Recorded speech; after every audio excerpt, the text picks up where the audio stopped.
దేవునికి మహిమ కలుగును గాక. మన ప్రభువును రక్షకుడైన యేసుక్రీస్తు నామంలో అందరికీ వందనములు. ఈరోజు పరిశుద్ధ గ్రంథంలోని వాక్యపఠనము సామెతలు 6వ అధ్యాయము. నా కుమారుడా, నీ చెలికాని కొరకు పూటపడిన ఎడల, పరుని చేతిలో నీవు నీ చెయ్యి వేసిన ఎడల, నీ నోటి మాటల వలన నీవు చిక్కుబడి ఉన్నావు, నీ నోటి మాటల వలన పట్టబడి ఉన్నావు. నా కుమారుడా, నీ చెలికాని చేత చిక్కబడితివి, నీవు త్వరపడి వెళ్ళి విడిచిపెట్టుమని నీ చెలికానిని బలవంతము చేయుము. ఈలాగు చేసి తప్పించుకొనుము. నీ కన్నులకు నిద్ర అయినను, నీ కనురెప్పలకు కునుకుపాటైనను రానియకుము. వేటగాని చేతి నుండి లేడి తప్పించుకున్నట్లును, ఎరుకువాని చేతి నుండి పక్షి తప్పించుకున్నట్లును తప్పించుకొనుము. సోమరి, చీమల యొద్దకు వెళ్ళుము. వాటి నడతలు కనిపెట్టి జ్ఞానము తెచ్చుకొనుము.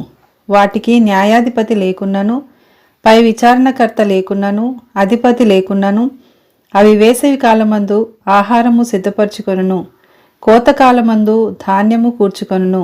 సోమరి, ఎందాక నీవు పండుకొని ఎందువు, ఎప్పుడు నిద్రలేచెదవు?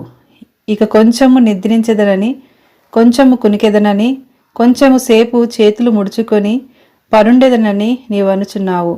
అందుచేత దోపిడిగాడు వచ్చినట్లు దారిద్ర్యము నీ యొద్దకు వచ్చును, ఆయుధదారుడు వచ్చినట్లు లేమి నీ యొద్దకు వచ్చును. కుటిలమైన మాటలు పలుకువాడు పనికి మాలిన వాడును దుష్టుడునై ఉండునాడు.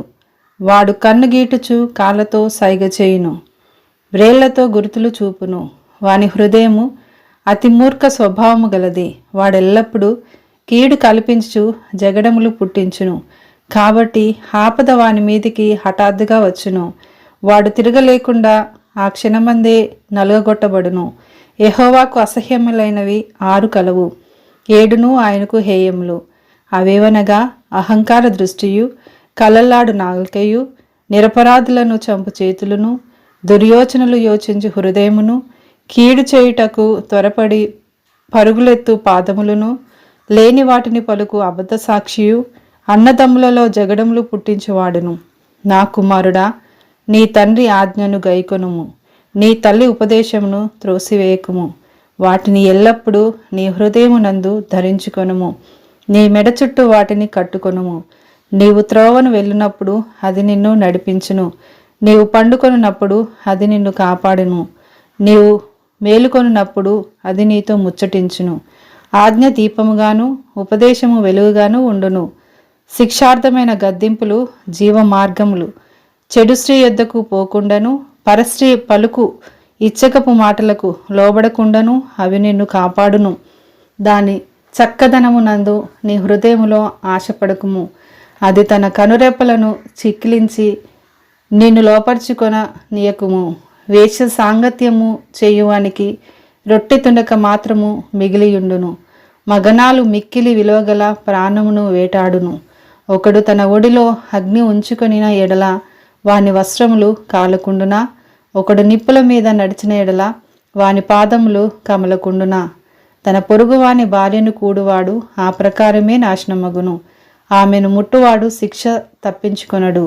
దొంగ ఆకలిగొని ప్రాణరక్షణ కొరకు దొంగిలిన ఎడల ఎవరునూ వాని తిరస్కరింపరు గదా.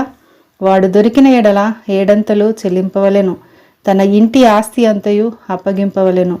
జారత్వము జరిగించేవాడు కేవలము బుద్ధిశూన్యుడు. ఆ కార్యము చేయువాడు స్వనాశనమును కోరువాడే. వాడు దెబ్బలకును అవమానమునకును పాత్రుడగును. వానికి కలుగు అపకీర్తి ఎన్నటికిని తొలగిపోదు. భర్తకు పుట్టు రోషము మహారౌద్రము గలది.